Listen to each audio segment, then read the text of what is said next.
उसमें कुछ I have very little time.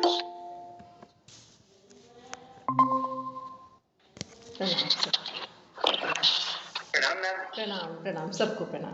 Message मिला था कि थोड़ी देर में क्लास ज्वाइन करें कि नहीं मिला? चलिए, क्योंकि हम लोग बस आ रहे थे तो पहुंचने में लग रहा था 100 मीटर की दूरी पे थे। चलिए, एक्चुअली रोड बन रहा है यहाँ पर, तो लाइट और ये सब का तो सब जगह ट्रैफिक लगा हुआ है। चलिए, सभी लोग बैठेंगे। मीता मैम प्रेयर स्टार्ट करेंगे। दोनों अच्छा ठीक है, हरदीप जी प्रेयर स्टार्ट करेंगे।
चलिए, सभी लोग एक बार अपना सिलेबस ओपन करेंगे। नमस्ते दीदी। प्रणाम, सबको नमस्ते।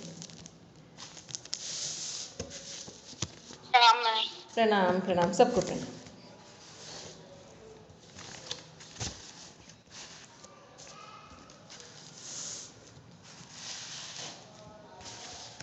इसमें 2.4 का 3 देखेंगे। अपना PDF भी पास में रखेंगे ओपन करके, और बुक का 2nd चैप्टर और 16 नंबर का सूत्र ओपन करेंगे।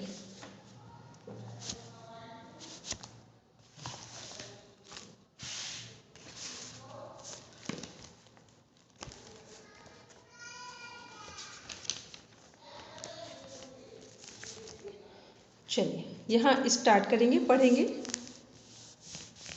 दीप्ति, हरदीप जी, जिनके पास ओरिजिनल टेक्स्ट बुक है वो पढ़ेंगे। 15 नंबर का सूत्र कल हम लोगों ने पढ़ा था। परिणाम ताप संस्कार दुखैर गुण वृत्ति विरोधाच दुखमेव सर्वम विवेकिना। इसको हम लोग पढ़ेंगे 2nd से, 2nd नंबर से पढ़ेंगे। ताप दुख, संस्कार दुख और परिणाम दुख। मैम मैं पढ़ती हूँ। हाँ, पढ़िए। 2nd नंबर है ताप दुख। सभी प्रकार के भोग रूप सुख विनाशशील है। 2.15 अतः भोग काल में उनके विनाश की संभावना। सभी को मिल गया है? 2nd चैप्टर साधन पाद है। साधन पाद में 15 नंबर का सूत्र है। इसमें 2nd नंबर देखिए, कुछ चीज़ें हम लोगों ने कल पढ़ी थी। अपर्णा मैम ने परिणाम दुखता है यहाँ तक पढ़ा था। इसके बाद 2nd नंबर, 3rd और 4th इसमें क्या दिया हुआ, जो 3 प्रकार के हमारे दुख हैं, तो ताप दुख, संस्कार दुख और फिर ये ऊपर हम लोग पढ़ चुके थे। परिणाम दुख, ताप दुख, संस्कार। दीप्ति एक काम करो, आप थोड़ा ऊपर से पढ़ो। परिणाम दुख की व्याख्या है, यहाँ से पढ़ो क्योंकि कल हमने समझाया नहीं था। फर्स्ट है परिणाम दुख। जो कर्म विपाक भोग काल में स्थूल दृष्टि से सुखप्रद प्रतीत होता है, उसका भी परिणाम नतीजा दुख ही है। जैसे स्त्री प्रसंग के समय मनुष्य को सुख भासता है, परंतु उसका परिणाम बल, वीर्य, तेज, स्मृति आदि का हास प्रत्यक्ष देखने में आता है। ऐसे ही दूसरे भोगों में भी समझ लेना चाहिए। भोगों को भोगते भोगते मनुष्य थक जाता है। उन्हें भोगने की शक्ति उसमें नहीं रहती, परंतु तृष्णा बनी रहती है। इसमें वह भोग रूप सुख भी दुखी है। यह भोग के अंत में अनुभव होने वाला दुख भी परिणाम दुख की ही गणना में है। इंद्रियों और पदार्थों के संबंध से जब मनुष्य को किसी भी प्रकार के भोग में सुख की प्रतीति होती है, तब उसमें राग आसक्ति अवश्य हो जाती है। इसलिए वह दुख राग रूप क्लेश से मिला हुआ है। आसक्तिवश मनुष्य उस भोग की प्राप्ति के साधन रूप अच्छे बुरे कर्मों का प्रारंभ भी करेगा ही। भोग वस्तुओं की प्राप्ति में असमर्थ होने से या विघ्न आने पर द्वेष होना भी अवश्यंभावी है। इसके सिवा प्राणियों की हिंसा के बिना भोग की सिद्धि भी नहीं मिलती, भोग की सिद्धि भी नहीं होती। अतः राग, द्वेष और हिंसा आदि का परिणाम अवश्य ही दुख है। यह भी परिणाम दुखता है। अब 1 मिनट रुकेंगे दीप्ति। सभी को मिल गया? अभी लोग कुछ लोगों ने जस्ट ज्वाइन किया, अपर्णा मैम और सुनील मैम। ये सेकेंड चैप्टर 15 नंबर का सूत्र, इसमें परिणाम दुख को भी हमने देखा है। ये जो परिणाम दुख है, यहाँ पर सेकेंड पैराग्राफ में एक लाइन है, इसलिए वह सुख राग रूप क्लेश से मिला हुआ है। इसको अंडरलाइन कर लीजिए। इसलिए वह सुख राग रूप क्लेश से मिला हुआ है। पढ़ेंगे दीप्ति, समझाएंगे सबको एक साथ। आगे सेकंड है ताप दुख। सभी प्रकार के भोग रूप सुख विनाशशील है, उनमें वियोग होना निश्चित है। अतः भोग काल में उनके विनाश की संभावना से भय के कारण ताप दुख बना रहता है। इसी तरह मनुष्य को जो सुख कारक भोग प्राप्त होते हैं वह सातिशय ही होते हैं, अर्थात उसे जो कुछ प्राप्त है उससे बढ़कर दूसरों को भी प्राप्त है, यह देखकर वह ईर्ष्या से जलता रहता है। यह भी ताप दुख है तथा भोग की अपूर्णता से भी भोग काल में संताप बना रहता है, यह भी ताप दुख है। तीसरा है संस्कार दुख। इसमें एक मिनट रुकेंगे दीप्ति। इसमें आएंगे सेकेंड वाले में, ताप दुख में अंडरलाइन करेंगे। इसी तरह मनुष्य को जो सुख कारक भोग प्राप्त होते हैं वे सातिशय हैं। इसको ब्रैकेट में करेंगे या अंडरलाइन करेंगे? ब्रैकेट में करके क्या करना है? ब्रैकेट में क्लोज कर देंगे, ब्रैकेट ओपन करेंगे, क्लोज कर देंगे। ठीक है। ये क्वेश्चन आता है कि सातिशय कौन से में क्या कनेक्ट होगा, या मनुष्य को जो सुख कारक भोग प्राप्त होते हैं वो क्या है, सातिशय है या निरतिशय है? निरतिशय होंगे तो वो सब कैवल्य की ओर ले जाएंगे, और सातिशय है तो ये संसार की ओर ले जा रहे हैं। क्लियर है भी सभी को ये बात? ठीक, चलिए आगे पढ़ेंगे दीप्ति। तीसरा है संस्कार दुख। जिन जिन भोगों में मनुष्य को सुख का अनुभव होता है उस अनुभव के संस्कार उसके हृदय में जम जाते हैं। जब उन भोग सामग्रियों से उनका वियोग हो जाता है तब वह संस्कार पहले के सुख भोग की स्मृति द्वारा महान दुख के हेतु हो जाते हैं। देखने में भी आता है कि जब किसी मनुष्य की स्त्री, पुत्र, धन, मकान आदि भोग सामग्री नष्ट हो जाती है तब वह उनको याद करके रोता रहता है कि मेरी स्त्री मुझे अमुक अमुक प्रकार से सुख देती थी, मेरे पास इतना धन था, मैं अपने धन से स्वयं सुख भोगता था और लोगों को भी सुख पहुंचाता था। आज मेरी ये दशा है कि मैं भिखारी होकर लोगों से सहायता मांगता फिरता हूँ, इत्यादि। इसके सिवा वे भोग संस्कार भोगा शक्ति की वृद्धि के कारण होने से जन्म जन्मांतर में भी दुख के हेतु है।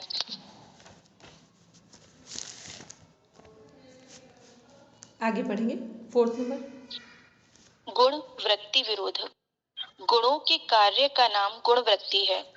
गुणों के कार्य में परस्पर अत्यंत विरोध है। जैसे सत्व गुण का कार्य प्रकाश, ज्ञान और सुख है तो तमोगुण का कार्य अंधकार, अज्ञान और दुख है। इस प्रकार इनके कार्यों में विरोध होने के कारण दुविधा बनी रहती है। सुख भोग काल में भी शांति नहीं मिलती, क्योंकि तीनों गुण एक साथ रहने वाले हैं। सुख के अनुभव काल में सत्व गुण की प्रधानता रहते हुए भी रजोगुण और तमोगुण का अभाव नहीं हो जाता, अतः उस समय भी दुख और शोक विद्यमान रहते हैं, इसलिए भी वह दुखी है। जैसे ध्यान काल में और सत्संग करते समय सत्व गुण की प्रधानता रहती है, अतः सात्विक सुख होता है, परंतु वहां भी सांसारिक स्फुरना और तंद्रा उस सुख में विघ्न कर देते हैं। ऐसे ही अन्य कर्मों में भी समझ लेना चाहिए।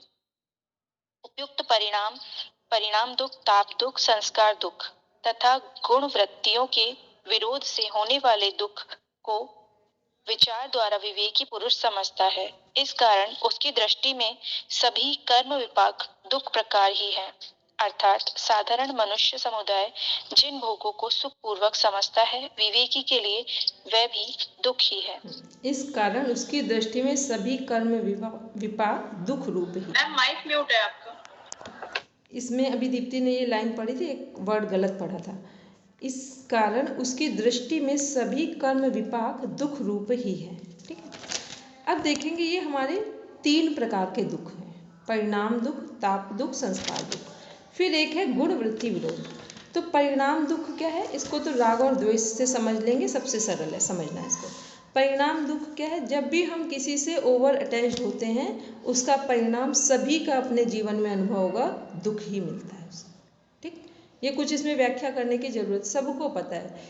एक होता है मोह और एक होता है प्रेम। किसको किसको दोनों के बीच में अंतर समझ में आता है, बस हैंड रेज कर दो। मोह और प्रेम दोनों के बीच में समझ में आता है। ठीक, जिसको ये समझ में बिल्कुल सही आता है वो एक बार एक लाइन में डिफाइन कर दो कि मोह क्या है और प्रेम क्या है, और दुख किस में मिलता है, मोह में मिलता है या प्रेम में मिलता है। बोलेंगे अपर्णा मैम।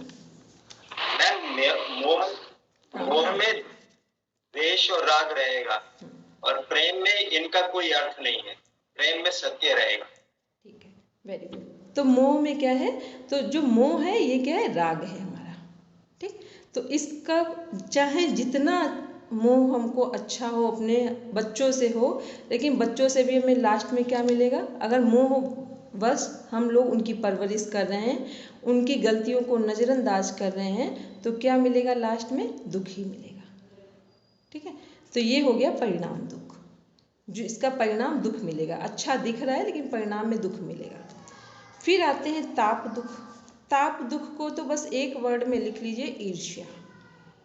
ये सबसे खतरनाक है। अगर जीवन में कुछ सबसे डेंजरस है तो ईर्ष्या है, क्योंकि जेलसी का तो कोई दुनिया में ट्रीटमेंट ही नहीं है। ठीक है, बाहर की अग्नि से तो एक बार व्यक्ति बच सकता है जलने से, लेकिन इसकी अग्नि से तो वो अपने आप को जला देता है और जिस वातावरण में उसको भी बेकार कर देगा। ठीक है, तो ये क्या है कि जब हम किसी भी चीज़ का भोग भी कर रहे हैं उसमें भी क्या हो रहा है कि हम ताप दुख, क्या सभी प्रकार के भोग रूप सुख विनाशशील हैं, उनसे वियोग होना निश्चित है, लेकिन फिर भी हम ऐसा सोच कर चल रहे हैं कि हमारे लिए ये हमेशा रहेंगे, जो कि हमेशा रहने वाले नहीं हैं। ठीक है, दूसरा क्या है कि दूसरों की चीज़ों को भी हम ऐसा ही देख रहे हैं। तो जब कोई भी व्यक्ति, वस्तु और परिस्थिति इस संसार में सदा एक जैसी नहीं रहेगी, तो ना वो मेरी रहेगी और ना वो दूसरों की रहेगी। तो ना अपनी चीज़ पे अभिमान करें और ना दूसरों की चीज़ों पर ईर्ष्या करें। इस बात को अगर मोटे मोटे तौर पे भी हम लोग अपने दिमाग में रख लें ना, तो डेली लाइफ बहुत सरल हो जाए। थोड़ी देर दुख तकलीफ, एज ए ह्यूमन बीइंग बहुत सारी चीज़ें फेस करते हैं, लेकिन कुछ ऐसा नहीं रहेगा जो आपके चित्त में संस्कारों का निर्माण करे, ऐसा नहीं रहेगा। तो ये हो गया हमारा ताप दुख। तो ये क्या है, भोगते समय भी दुख मिल रहा है और लास्ट में भी दुख, दोनों में ही दुख है हमारा। इसके बाद आते हैं संस्कार दुख। इसमें क्या है, जिन जिन भोगों में मनुष्य को सुख का अनुभव होता है। ठीक, मान लो सच में कई बार होता है कि हमें अपने परिवार में बहुत प्रेम मिलता है या अच्छा माहौल मिलता है तो हमें वहाँ अच्छा लगता है, धन का सब कुछ हमारे सामने अच्छा रहा, और फिर एक समय ऐसा आएगा कि वो चीज़ें नहीं रहीं, तो रियल में वो अच्छी थी, लेकिन अब अगर हम उनको याद करके दुखी होते हैं तो ये भी गलत है, क्योंकि परिवर्तन संसार का नियम है। हम कुछ भी चाहें, कुछ भी कर लें, लेकिन किसी भी चीज़ को एज इट इज़ दूसरे क्षण रख नहीं सकते। ठीक, तो ये क्या है, संस्कार दुख। तो जो चीज़ें हमें कभी सुख देती थी अब वो नहीं हैं, तो उनको स्मरण करके, उनको याद करके हम दुखी होंगे, तो वो एक संस्कार जो था अच्छा, अब उसको बार बार दुखी होकर याद कर रहे हैं तो और उसका एक संस्कार बना दे रहे हैं, तो यह है संस्कार दुख। तो परिणाम दुख राग और द्वेष से कनेक्ट कर लें, ताप दुख ईर्ष्या से कनेक्ट करें कि जो भोग में भी दुख दे रहा है और परिणाम में भी दुख दे रहा है। संस्कार दुख भोग काल में या जब कभी अच्छा समय था तो सब चीज़ें सुखकारी थी, हितकारी थी, लेकिन अब वो नहीं है तो उनको याद करके जो दुखी हो रहे हैं वो सब संस्कार दुख में जाएगा। इसके बाद आते हैं गुण वृत्ति विरोध। गुण वृत्ति विरोध क्या है, हमारे 3 गुण हैं, सतोगुण, रजोगुण, तमोगुण। ये तीनों में भी विरोध होता है। जब तक कि हम समाधि को प्राप्त नहीं हो जाते हैं तब तक क्या होगा कि कई बार रजोगुण अधिक प्रभावी हो जाएगा, कई बार सत्वगुण अधिक प्रभावी हो जाएगा, कई बार तमोगुण अधिक प्रभावी हो जाएगा, या किसी की अधिकता होगी या किसी की बहुत कमी हो जाएगी। मान लो तमोगुण अच्छा नहीं है लेकिन आपको 3 दिन यदि नींद ना आए तो आपको लग रहा है आप कुछ कर पाएंगे, तो ये क्या गुण वृत्ति विरोध है। तमोगुण वैसे हमने कहा था कि कई जगह वो सही नहीं है, लेकिन जब नींद को देखेंगे तब तमोगुण से बेस्ट कुछ भी नहीं है। ठीक है। दूसरा, जितना जो व्यक्ति गहरी नींद लेता है उतना ही वो गहरा ध्यान कर सकता है। ठीक। लेकिन फिर वही कि गहरी नींद, आपका चित्त खाली है इसलिए आ रही है गहरी नींद, विचार कम आ रहे हैं इसलिए गहरी नींद आ रही है, या शरीर में कोई कमजोरी है, तो शरीर में यदि कमजोरी है उसको यहाँ काउंट नहीं करना है। जब हम विचार हमारे शांत हैं, चित्त शांति की अवस्था में आगे बढ़ रहा है, तब हम कह सकते हैं कि नींद जो है ये हमारे लिए क्या है, साधक तत्व है, तमोगुण। तो ये क्या है कि किसी भी गुण वृत्ति विरोध में एक का अधिक बढ़ना और एक का कम हो जाना। मान लो अभी हम लोग संसार के जीवन में, गृहस्थ जीवन में, यदि हमारा सतोगुण बहुत अधिक बढ़ जाए तो हमारे घर में क्या हो जाएगा, एक इम्बैलेंस कंडीशन आ जाएगी। रजोगुण बहुत अधिक बढ़ जाए तो भी यही प्रॉब्लम हो जाएगी। तमोगुण बहुत अधिक बढ़ जाए या घट जाए, दोनों में ही समस्या उत्पन्न होगी। तो कोशिश क्या करना है कि योग अभ्यास के द्वारा सबका संतुलन बनाकर चलना है। तो ये क्या है, ये 3 दुख थे हमारे मेन। चौथा जो दुख हमें मिलता है वो हमारे गुणवृत्ति विरोध के कारण मिलता है। लेकिन क्वेश्चन जब आएगा आपका तो 3 ही दुख आप लिखेंगे, परिणाम दुख, ताप दुख और संस्कार दुख। गुण वृत्ति विरोध क्या है, जो कि हमें तीनों गुणों के कारण उनकी अधिकता से या कमी से प्राप्त होता है। ठीक। और जब हम लोग सहभोग काउंट करते हैं, वहाँ जो 3 दुख हैं उन्हें किस में काउंट करते हैं, त्रिविध दुख में। ठीक। वो त्रिविध का वहाँ कॉन्सेप्ट याद रखेंगे तो कंफ्यूज नहीं होंगे। त्रिविध का, या जो सहभोग हमारे 5 जो साथी हैं योग अंतराय के, उनमें जो दुखों का वर्णन है वो आते हैं हमारे आध्यात्मिक दुख, आदि भौतिक दुख और आदि दैविक दुख। ये हमारे मुख्य 3 प्रकार के दुख हैं। अब देखते हैं 16 नंबर का सूत्र, हेयम दुख मनागतम। अब यहाँ पर एक बार जो हमारा ये PDF है उसको भी ओपन कर लेंगे। PDF का पेज नंबर आप देखेंगे 109, जहाँ लिखा है दुखवाद की अवधारणा, उसे ओपन करेंगे सब। दुखवाद की अवधारणा सभी को मिल गया? कोई ऐसा जिसको लग रहा नहीं मिला? सीमा मैम मिल गया सभी को? अनीता मैम, सुनील मैम, सलोनी, सभी को? कालिंदी मैम? Yes ma'am. ठीक है, चलिए पढ़ेंगे दीप्ति इसको, लाइन को। दुखवाद की अवधारणा, हेयम दुखम अनागतम। अनागतम जो आया नहीं है, आने वाला है, वह दुख हेय, नष्ट करने योग्य है। ये बुक से पढ़ रही है दीप्ति, अभी बुक से पढ़ रही है ये सूत्र। व्याख्या बोलो। वर्तमान जन्म के पहले जो अनेक योनियों में दुख भोगे जा चुके हैं, वह तो अपने आप समाप्त हो गए, उनके विषय में कोई विचार नहीं करना है, तथा जो वर्तमान है वह भी भोग देकर दूसरे क्षण में अपने आप लुप्त हो जाएंगे। उनके लिए भी उपाय की आवश्यकता नहीं है, परंतु जो दुख अभी तक प्राप्त नहीं हुए हैं, भविष्य में होने वाले हैं, उनका नाश उपाय द्वारा अवश्य कर्तव्य है।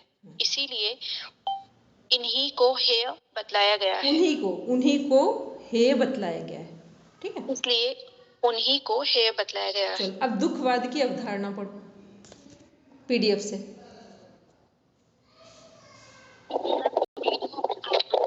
मैम मेरा घर पे रखा है। अच्छा ठीक है, अभी नहीं। किसके पास है PDF? जिनके पास हो, जो पढ़ सकते हैं वो पढ़ेंगे। जिनके पास PDF अभी है वो पढ़ेंगे। मैं पढ़ूं ना? हाँ पढ़िए। दुखवाद की अवधारणा।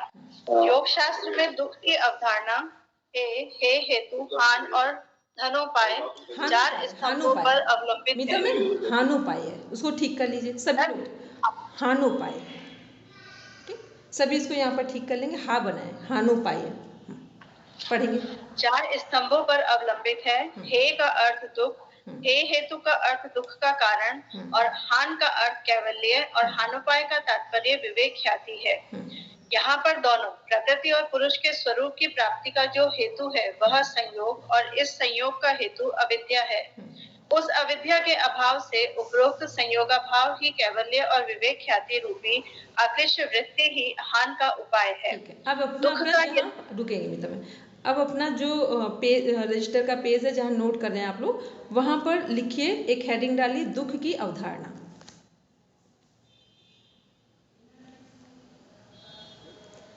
फिर लिखेंगे एक साइड में दुख, हे, फर्स्ट नंबर पे हे, सेकंड हेतु, हेतु, थर्ड है हानोपाय। फर्स्ट हे, सेकंड हेतु, थर्ड है हानोपाय। एक मिनट, गलती हुई हमसे। हे, हेतु, हान आएगा, फिर हानोपाय आएगा। हान, फिर हानोपाय। ठीक, हे, हेतु, हान और हानोपाय। हे है दुख, लिखेंगे हे का अर्थ दुख। ब्रैकेट में लिखेंगे भविष्य में होने वाले दुखों को ही दूर किया जा सकता है। ये ब्रैकेट में लिखेंगे, भविष्य में होने वाले या आने वाले दुखों को ही दूर किया जा सकता है। फिर हेतु लिखेंगे प्रकृति और पुरुष का संयोग, दृष्टा और दृश्य का संयोग।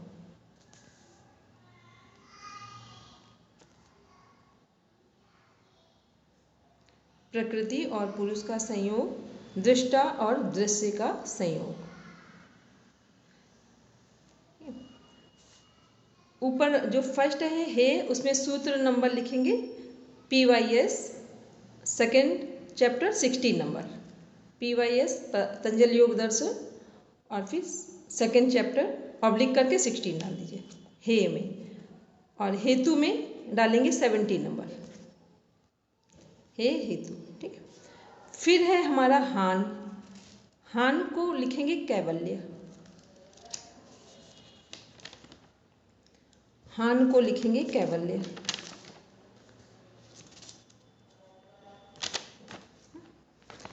इसका सूत्र नंबर डालेंगे 25, सेकेंड चैप्टर में 25। फिर इसके बाद इसका अर्थ लिखेंगे हान का दुख, कैवल्य लिख लिया है, हान में क्या है कैवल्य, ब्रैकेट में लिखेंगे दुखों का अत्यंत अभाव, दुखों का अत्यंत अभाव। फिर है हमारा लास्ट है हानोपाय, हानोपाय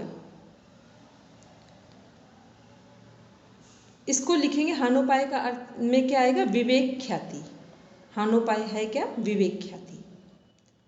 सूत्र संख्या है, सूत्र नंबर 26 है, सेकेंड चैप्टर का ही। ठीक है, अभी किसी का कोई कंफ्यूजन इसमें लिखने में? हे, हेतु, हान और हानोपाय। हे हमारा क्या है दुख है, आने वाले दुखों को ही दूर किया जा सकता है, 16 नंबर सूत्र है सेकेंड चैप्टर में। हेतु क्या है, हेतु मीन्स है दुख का कारण, तो दुख का कारण क्या है प्रकृति और पुरुष का संयोग, दृष्टा और दृश्य का संयोग। सूत्र नंबर है 17। उसके बाद है हान, हान का अर्थ है, हान में क्या होगा कैवल्य है, कैवल्य का अर्थ क्या है दुखों का अत्यंत अभाव। सूत्र नंबर है 25 सेकेंड चैप्टर में। फिर है हानोपाय, हानोपाय है हमारा विवेक ख्याति। ठीक है, और सूत्र नंबर है 26। चलिए, अभी हम लोग ने सूत्र देखा हेयम दुख मनागतम। इसका अर्थ क्या था, केवल भविष्य में होने वाले दुखों को ही दूर किया जा सकता है। सेकेंड पढ़ेंगे दीप्ति। दृष्ट दृश्योः संयोगो हेय हेतुः, दृष्ट दृश्योः दृष्टा और दृश्य का संयोग हेय हेतु, हेय का कारण है। ऊपर जो नाश करने योग्य आने वाले दुख बतलाए गए हैं उनका मूल कारण दृष्टा व दृश्य का अर्थात पुरुष और प्रकृति का संयोग यानी जड़ चेतन की ग्रंथि है। अतः इस संयोग का नाश कर देने से मनुष्य सर्वथा दुखों से निवृत्त हो सकता है। ठीक है, अब देखेंगे हेय क्या था, दुख था हमारा, जो भविष्य में आने वाले दुख है उन्हीं को दूर किया जा सकता है, उस दुख की बात की गई है। हेतु में क्या है, दृष्टा और दृश्य का संयोग जब भी होगा तो ये दुख का कारण बनेगा। जब आपने लिखा था दृष्टा और दृश्य का संयोग, प्रकृति और पुरुष का संयोग, वहीं पर दो वर्ड और लिखेंगे, जड़ और चेतन। तो प्रकृति जड़ में आएगी, चेतन हमारा पुरुष में आएगा। चलिए इसी में एक आप फिर से अपना जहाँ की नोट्स बना रहे हैं या जो प्रॉपर नोट्स बना रहे हैं वहाँ पर लिखेंगे तीनों गुणों का स्वभाव। ठीक है, तो लिखेंगे सतोगुण, रजोगुण, तमोगुण। सतोगुण का स्वभाव क्या है हमारा,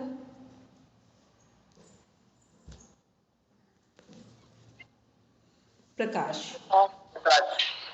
ठीक। फिर रजोगुण का स्वभाव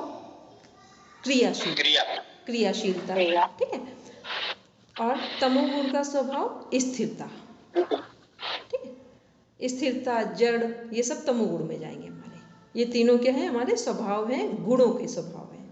चलिए अब आते हैं इसके बाद फिर देखते हैं 19 नंबर का।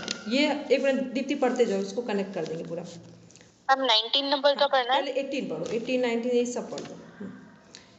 ठीक है मैम। 18 प्रकाश क्रिया स्थितिशीलम भूतेन्द्रियात्मक भोगा अपवर्गार्थम दृश्यम। प्रकाश क्रिया और स्थिति जिसका स्वभाव है, क्रिया स्थितिशीलम भूतेन्द्रियात्मकम भोगापवर्गार्थम दृश्यम। पढ़ेंगे हिंदी। प्रकाश क्रिया और स्थिति जिसका स्वभाव है, भूत और इंद्रिया जिसका प्रकट स्वरूप है, पुरुष के लिए भोग और मुक्ति का संपादन करना ही जिसका प्रयोजन है, ऐसा दृश्य है। मैम ये व्याख्या ही पढ़नी है पूरी? हाँ, एक मिनट, चलिए व्याख्या पढ़ दो, फिर आगे हम बताते हैं, पढ़ेंगे। सत्व रज तम, ये तीनों गुण और इनका कार्य जो कुछ भी देखने, सुनने और समझने में आता है वह सब का सब दृश्य के अंतर्गत है। सत्व गुण का मुख्य धर्म प्रकाश है, रजोगुण का प्रमुख धर्म क्रिया है और तमोगुण का प्रमुख धर्म स्थिति अर्थात जड़ता और सुषुप्ति आदि है। इन तीनों गुणों की साम्य अवस्था को ही प्रधान या प्रकृति कहते हैं। यह सांख्य का मत है। अतः सब अवस्थाओं में अनुगत तीनों गुणों का जो प्रकाश, क्रिया और स्थिति रूप स्वभाव है वही दृश्य का स्वभाव है। 5 स्थूल भूत, 5 तन्मात्रा, 5 कर्मेंद्रियां, 5 ज्ञानेंद्रियां एवं मन, बुद्धि और अहंकार, ये सब 23 तत्व प्रकृति के कार्य होने से उसके स्वरूप हैं। भोगासक्त पुरुष को अपना स्वरूप दिखलाकर भोग प्रदान करना और मुक्ति चाहने वाले योगी को दृष्टा का स्वरूप दिखलाकर मुक्ति प्रदान करना दृश्य का प्रयोजन है। दृष्टा को उसका निज स्वरूप दिखा देने के बाद इसका कोई प्रयोजन नहीं रहता। उस पुरुष के लिए यह अस्त लुप्त हो जाता है। ठीक है, इसको ब्रैकेट में करेंगे। यहाँ पर जो 5 स्थूल भूत, 5 तन्मात्रा, 5 ज्ञानेंद्रिया, ये वाला जो पैराग्राफ है इसको ब्रैकेट में करेंगे, क्लोज करेंगे। ब्रैकेट ओपन करेंगे और क्लोज कर देंगे। 5 स्थूल से ओपन करके स्वरूप है यहाँ पर क्लोज करेंगे। फिर नीचे वाला जो पैराग्राफ है उसको पूरा अंडरलाइन करेंगे। भोगासक्ति पुरुष से लेकर के लुप्त हो जाता है, यहाँ तक पूरा अंडरलाइन कर दीजिए।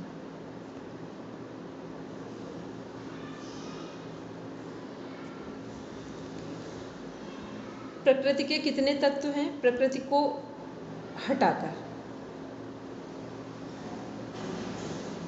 24। ठीक, 24।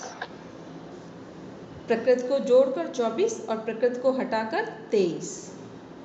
ठीक, प्रकृति को हटाकर 23 और प्रकृति को जोड़कर 24 तत्व। इसमें जो नीचे एक मोस्ट इम्पॉर्टेंट पैराग्राफ है, भोगासक्त पुरुष को अपना स्वरूप दिखलाकर भोग प्रदान करना और मुक्ति चाहने वाले योगी को दृष्टा स्वरूप दिखलाकर मुक्ति प्रदान करना दृश्य का प्रयोजन है। ये जो दृश्य का प्रयोजन है, भोग प्रदान करना और मुक्ति प्रदान करना, तो ये दृश्य यहाँ पर क्या है?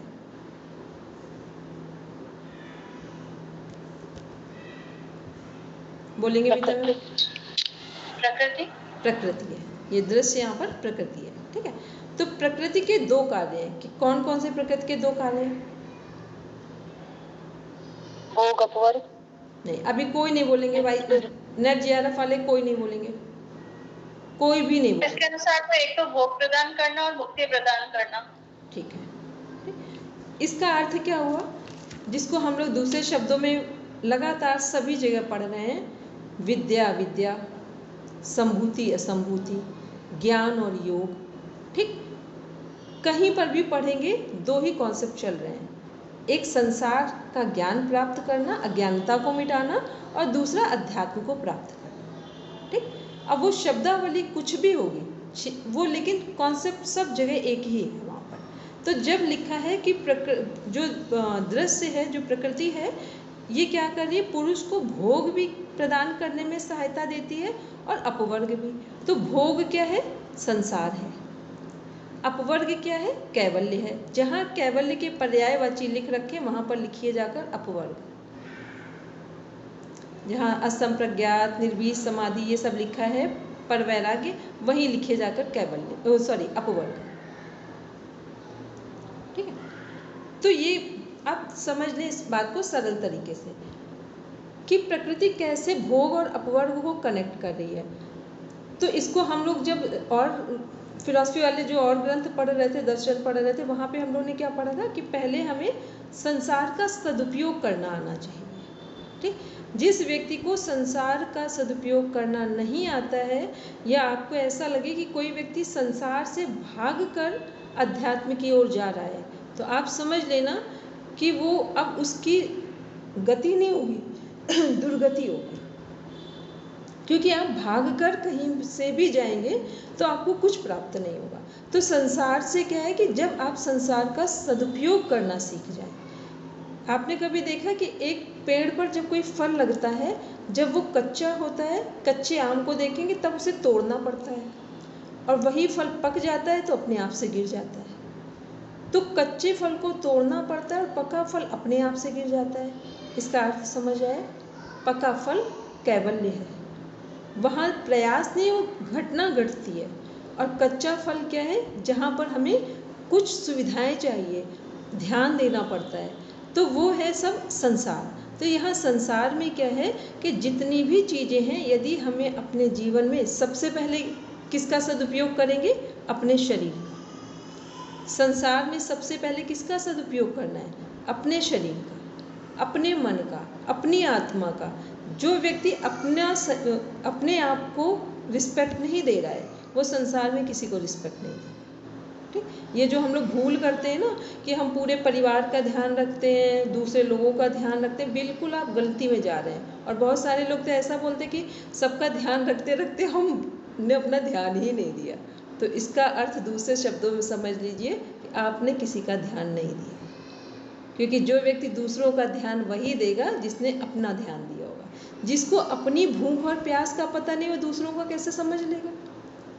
ठीक, जिसको अपने मन के विचारों का पता नहीं कि हम अच्छा सोच रहे हैं कि गलत सोच रहे हैं, वो कैसे दूसरों को अच्छी सलाह दे सकता है।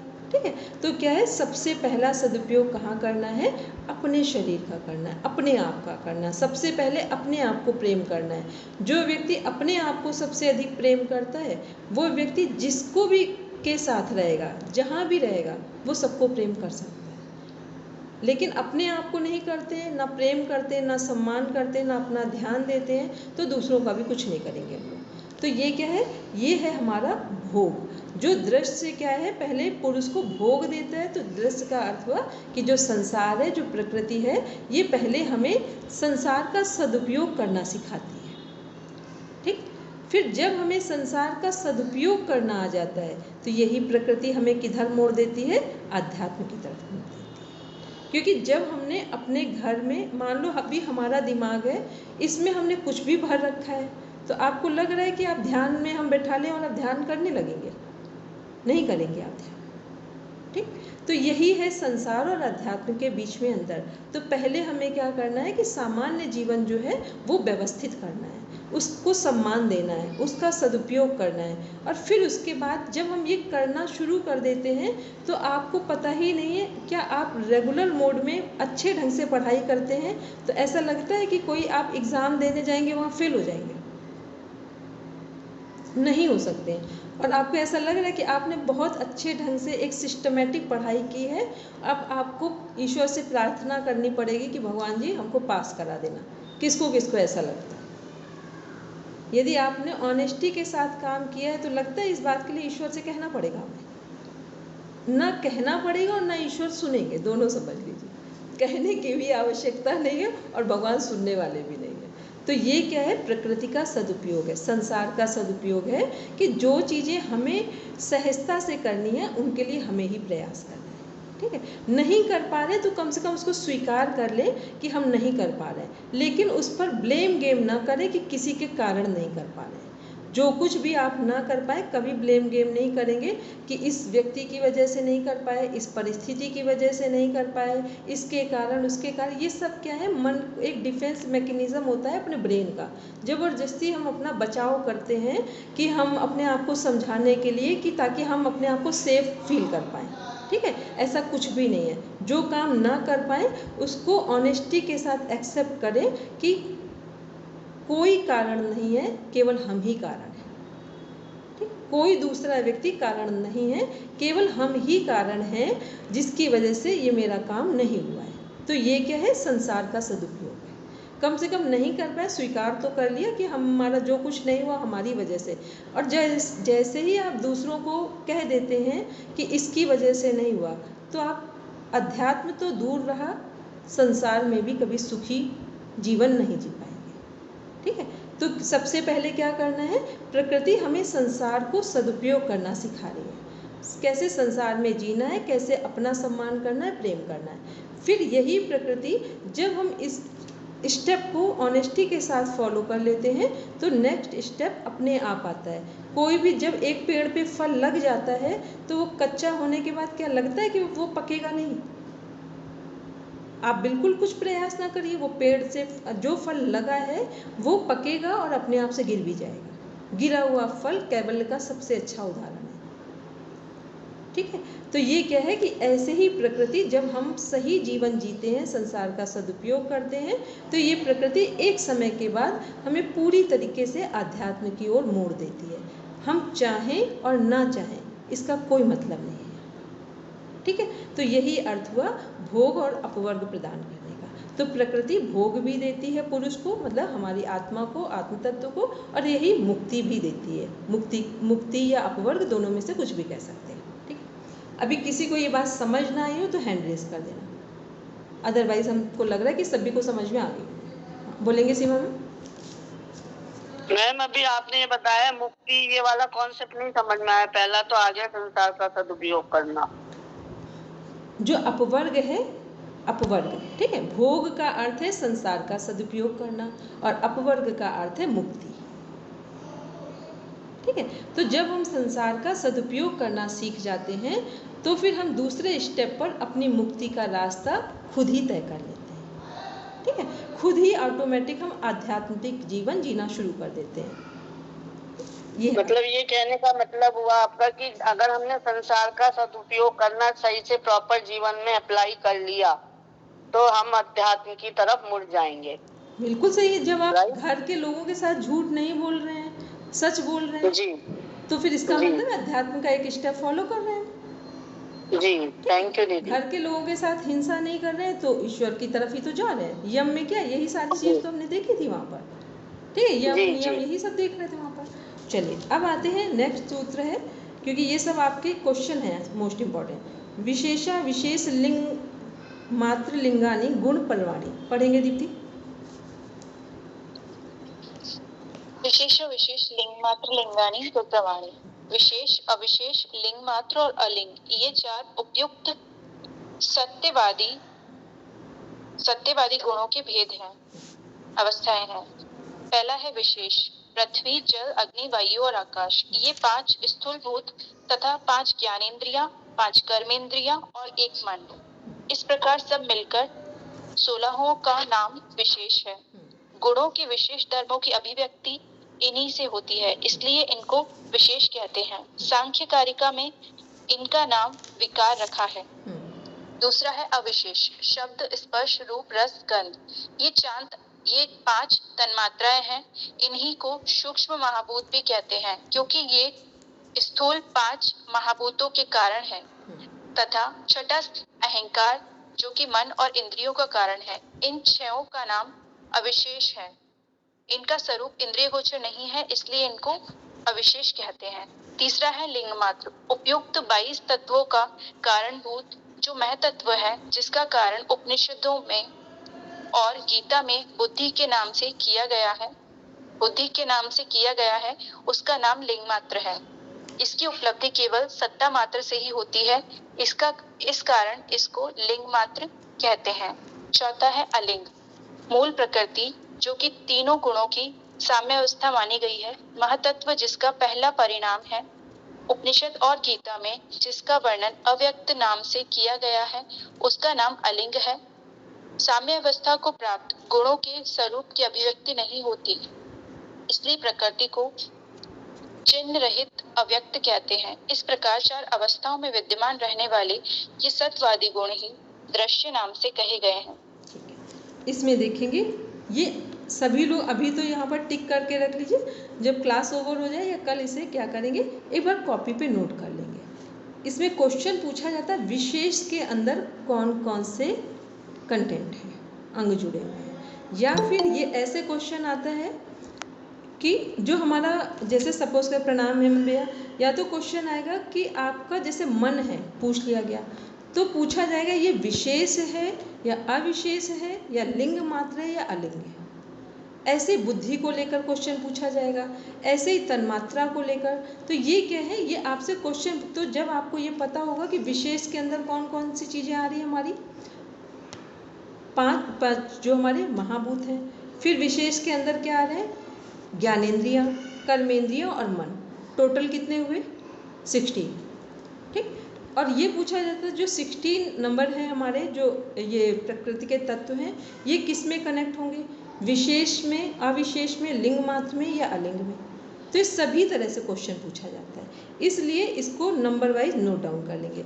इसके बाद अविशेष में देखते हैं, यहाँ पर क्या है, हमारी तन्मात्राएं हैं 5, फिर उसके बाद हमारा छठा अहंकार है, ये कहाँ है, अविशेष में। फिर आते हैं 3rd नंबर पे, देखते हैं ये क्या है, यहाँ पर लिंग मात्र। लिंग मात्र किसको बोलते हैं, बुद्धि को बोलते हैं, ठीक। फिर अलिंग किसका नाम है, मूल प्रकृति का नाम है। तो जहाँ आप प्रकृति के पर्यायवाची लिख रहे हो, सिनोनिम लिख रहे हो, वहाँ पर लिख लीजिए अलिंग। अलिंग या अलिंग मात्र ये क्या है, प्रकृति का वो शब्द है, मूल प्रकृति का, जब वो पुरुष के संयोग में नहीं है, ठीक है, पुरुष के साथ नहीं है तब। तो ये अलिंग है, मूल प्रकृति। इसको प्रॉपर 4th नंबर पे नोट डाउन कर लेंगे, ठीक। चलो अब आते हैं, इसमें देखते हैं हम लोग सूत्र नंबर 25 पढ़ेंगे दीप्ति, 25, 26 नंबर का सूत्र। हाँ, 25 दीप्ति, मीता मैम कुछ पूछ रहे हैं? मैम, जो बुद्धि का दे रखा है कि इसकी उपलब्धि केवल सत्ता मात्र से होती है, इसका क्या अर्थ होगा? सत्ता मात्र किस, जब जो चार्ट बना है उसमें देखिए किसके बाद बुद्धि को डिफाइन किया गया। एक बार चार्ट ओपन करिए, योग मतानुसार।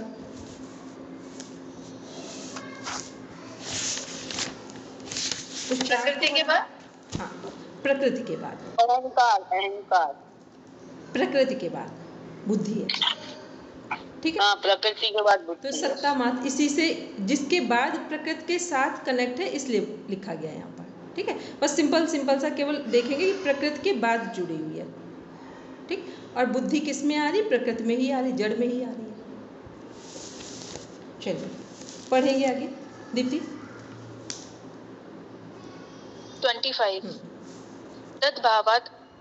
तद्भावात् संयोग अभावो हानम तदशे केवल्यम। उस अविद्या के अभाव से संयोग का अभाव हो जाता है, यही हान पुनर्जन्म आदि भावी दुखों का अत्यंत अभाव है, वही चेतन आत्मा का केवल्य है। व्याख्या, जब आत्मदर्शन रूप ज्ञान से अविद्या का यानी अज्ञान का सर्वथा अभाव हो जाता है, तब अज्ञान जनित संयोग का भी अपने आप अभाव हो जाता है। फिर पुरुष का प्रकृति से कोई संबंध नहीं रहता और उसके जन्म मरण आदि संपूर्ण दुखों का सदा के लिए अत्यंत अभाव हो जाता है तथा पुरुष अपने स्वरूप में स्थित हो जाता है। यही उसका केवल्य अर्थात सर्वथा अकेलापन है। ठीक है, इसको देखेंगे जब अभी हम लोग हे, हेतु, हान और हानोपाय, ठीक है, दुख की अवधारणा में देखा था। तो जब हमने हे, हेतु, हान, तो हे समझा था कि हे क्या है, हेतु क्या है, फिर उसके बाद हान कैवल्य है। तो हान क्या है, केवल। एक तो इसमें जहाँ पर लिखा है तद भावा संयोगा भावो, संयोगा भावो जो है, इसको पूरा सर्कल बनाइए इस पे जाके, केवल संयोगा भावों में। ठीक? इसका अर्थ क्या हुआ, संयोगा भावों का अर्थ केवल इसी का, संयोग का अभाव, संयोग का अभाव। ठीक, ये क्वेश्चन आ चुका है। यदि आप यहाँ पर ना देखें और डायरेक्ट ये क्वेश्चन में आपको दिख जाए तो संयोगा भावों का अर्थ क्या हमें दिख रहा है? यदि आपको पुरुष और प्रकृति अलग अलग हो जाए। हाँ, ठीक है, नहीं वैसे तो ये संयोग का अभाव दिख रहा है यहाँ पर, क्योंकि अभी हमने नीचे देखा है। और जब आपके पास ये नहीं होता ना तो आपको ऐसा लगता है कि ये जुड़ने वाली बात हो रही है, क्योंकि जो आ है, अभाव है, वो गा में मात्रा लगी है वहाँ पर। ठीक है, तो इसमें कन्फ्यूज़न हो जाता है। तो इसलिए हमने इसको अलग किया है, संयोगाभाव। संयोग और अभाव अलग अलग पढ़ेंगे तो ये प्रकृति और पुरुष का अलग होना है, अदरवाइज लगता है जैसे एक जैसा शब्द है। ठीक, अब इसमें देखो, हाँ, दुखों का पूर्णतः अभाव। ठीक है, तो इसमें क्या है कि जब आत्मदर्शन ज्ञान से अविद्या का यानी अज्ञान का सर्वथा अभाव होगा। तो अभी हम लोग जितनी समाधि के बारे में, चित्त के जितना कॉन्सेप्ट हम लोगों ने टोटल में देखे, सब में सर्वथा अभाव अज्ञान का कहाँ हो जाएगा? हमारे कैवल्य में, असंप्रज्ञा समाधि में, निर्वीर समाधि में, अपवर्ग में, निरोधावस्था में, परवैराग्य में। यहाँ क्या हो रहा है? पूर्णतया अज्ञान का अभाव हो रहा है। तब अज्ञान जनित संयोग का भी अपने आप अभाव हो जाता है। फिर पुरुष का प्रकृति से कोई संबंध नहीं रहता। तो जब ये पुरुष का प्रकृति से कोई संबंध नहीं है तो प्रकृति ने पुरुष को क्या उपलब्ध कराया है? मोक्ष और मुक्ति। मोक्ष वर्ड तो पूरे योग दर्शन में आया ही नहीं, कैवल्य। कैवल्य। और अभी हम लोग एक वर्ड पढ़ रहे थे, दो कनेक्शन पढ़ रहे थे, अपवर्ग, अपवर्ग। ठीक, पहला था भोग और दूसरा क्या हुआ? अपवर्ग। तो जब पुरुष का प्रकृति से कोई संबंध नहीं रहता और उसके जन्म मरण आदि संपूर्ण दुखों का सदा के लिए अत्यंत अभाव हो जाता है तथा पुरुष अपने स्वरूप में स्थित हो जाता है, तो इसी को क्या बोलते हैं? यही प्रकृति पुरुष को अपवर्ग प्रदान कर रही है। पहले भोग प्रदान किया और फिर अपवर्ग प्रदान किया। यही उसका कैवल्य अर्थात सर्वथा अकेलापन है। ठीक, अकेलापन किसका है यहाँ पर? अकेलापन किसके लिए आया है? पुरुष का पुरुष के लिए। ठीक, पुरुष के लिए आया अकेलापन। किसने किसने एक रविन्द्रनाथ टैगोर का एक कविता, एक गीत सुना, एकला चल? ठीक, ये एकला चल यही कैवल्य को ही पर ही वो पोयम लिखी गई है। रविन्द्रनाथ टैगोर की ये पोयम वर्ल्ड में एक सबसे अच्छी पोयम में से काउंट की जाती है, एकला चल। वो कैवल्य के पर आधारित पोयम है। इसके बाद है विवेक ख्यातिर विप्लवा हानोपाया, निश्चल और निर्दोष विवेक ज्ञान हान का उपाय। अभी हम लोगों ने देखा था हान का उपाय क्या है? विवेक ख्याति है। व्याख्या पढ़ेंगे दीप्ति, बस इसको कंप्लीट करेंगे। प्रकृति तथा उसके कार्य, बुद्धि, अहंकार, इंद्रियां और शरीर, इन सब के यथार्थ स्वरूप का ज्ञान हो जाने से तथा आत्मा इनसे सर्वथा भिन्न और असंग है, आत्मा का इनके साथ कोई संबंध नहीं है, इस प्रकार पुरुष के स्वरूप का यथार्थ ज्ञान हो जाने से जो प्रकृति और पुरुष के स्वरूप का अलग अलग यथार्थ ज्ञान होता है, इसी का नाम विवेक ज्ञान है। उस समय चित्त विवेक ज्ञान में निमग्न और केवल्य के अभिमुख रहता है। यह ज्ञान जब समाधि की निर्मलता, स्वच्छता होने पर पूर्ण और निश्चल हो जाता है, उसमें किसी प्रकार का भी मल नहीं रहता, तब वह अविकल्प विवेक ज्ञान कहलाता है। ऐसा विवेक ज्ञान विप्लव विवेक ज्ञान कहलाता है। ऐसा विवेक ज्ञान ही समस्त दुखों के अत्यंत अभाव रूप मुक्ति का उपाय है। इससे संसार के बीच अविद्या आदि क्लेशों का और समस्त कर्मों का सर्वथा अभाव हो जाता है। उसके बाद चित्त अपने आश्रय रूप महतत्व आदि के सहित अपने कारण में विलीन हो जाता है तथा प्रकृति का जो स्वाभाविक परिणाम क्रम है वह उसके लिए बंद हो जाता है। ठीक, इसमें यहाँ ब्रैकेट करेंगे, व्याख्या जहाँ स्टार्ट है तो इससे 4th लाइन में आएंगे। इस प्रकार पुरुष के स्वरूप का यथार्थ ज्ञान हो जाता है, यहाँ से लेकर विवेक ज्ञान है, इसको ब्रैकेट में लेंगे। फिर नेक्स्ट लेंगे, विवेक ज्ञान ही समस्त दुखों के अत्यंत अभाव रूप मुक्ति का उपाय है, यहाँ से ब्रैकेट ओपन करेंगे और क्लोज करेंगे, कर्मों का सर्वथा अभाव हो जाता है, यहाँ क्लोज कर देंगे। चलिए अब देखते हैं इसमें विप्लव, ये जो विवेक ख्याति है ये क्या है, विवेक ज्ञान है। जब हम लोग संप्रज्ञात और असंप्रज्ञात समाधि पढ़ रहे थे तो विवेक ज्ञान कहाँ पर हमारा जागृत हो गया था? संप्रज्ञात समाधि में। और संप्रज्ञात समाधि में हमें क्या पता चल गया था, किस बात का ज्ञान हुआ था? संसार का, संसार की असत्यता का और परमात्मा के होने का। ठीक है, और इसको सिंपल शब्दों में बोले तो प्रकृति और पुरुष दोनों अलग अलग हैं, ये ज्ञान प्राप्त हुआ था हमको। ठीक है, लेकिन हमें वहाँ अनुभव प्राप्त नहीं हुआ था। तो जहाँ विवेक ज्ञान है वहाँ पर हमें क्या समझ में आ जाता है कि प्रकृति और पुरुष क्या है, इसमें क्लियर लिखा, विवेक ज्ञान ही समस्त दुखों के अत्यंत अभाव रूप मुक्ति का उपाय है, जिसके कारण विवेक ज्ञान के कारण ही प्रकृति और पुरुष का हमको ज्ञान हुआ। फिर जब हम लोग असंप्रज्ञात समाधि में आए तब क्या हुआ कि जो विवेक ज्ञान से भी जब वैराग्य हो रहा है तब हमें किसकी उपलब्धि हो रही है? असंप्रज्ञात समाधि। तब असंप्रज्ञात समाधि की हो रही है। ठीक है, तो विवेक ज्ञान क्या है, कैवल्य को प्राप्त करने के लिए विवेक ज्ञान चाहिए, और विवेक ज्ञान से भी वैराग्य होने पर हमें कैवल्य की उपलब्धि होती है। हेय, हेतु, हान और हानोपाय। हेय आने वाले दुखों को ही दूर किया जा सकता है, भविष्य में होने वाले दुखों को दूर किया जा सकता है। हेतु प्रकृति और पुरुष का संयोग है। फिर हान क्या है, कैवल्य है, और हानोपाय क्या है, विवेक ख्याति है, जिसके द्वारा कैवल्य को प्राप्त किया जा सकता है। लेकिन जब कैवल्य प्राप्त होगा तब विवेक ख्याति से भी वैराग्य हो जाएगा। अब इतना कॉन्सेप्ट किसको किसको लग रहा है कि फुली और फाइनली समझ में आ गया, वो लोग हैंड रेज कर देंगे। हरदीप जी, मनीष जी और जितने लोग, सुनील मैम, सलोनी, सोनिया मैम, जितने लोग भी हैं, ऐसा लग रहा है सबको समझ में आ गया? ठीक है, अगर ये आ गया तो हम समझ लेंगे हमारी बहुत बड़ी उपलब्धि हो गई, क्योंकि योग दर्शन पढ़ाना वैसे बहुत सरल है, लेकिन टू द पॉइंट उसको समझा पाना ये सबसे कठिन काम है। ठीक है, टू द पॉइंट इसको समझाना कठिन काम है। तो ये आपको अगर समझ में आ गया तो बहुत अच्छी बात है। अब आप केवल इतना छोटा सा काम करेंगे कि कल हम आपको एक क्वेश्चन आंसर की सीरीज शेयर करेंगे, जो आपका PDF है, जो आपने अभी तक पढ़ा, सिलेबस को देखेंगे।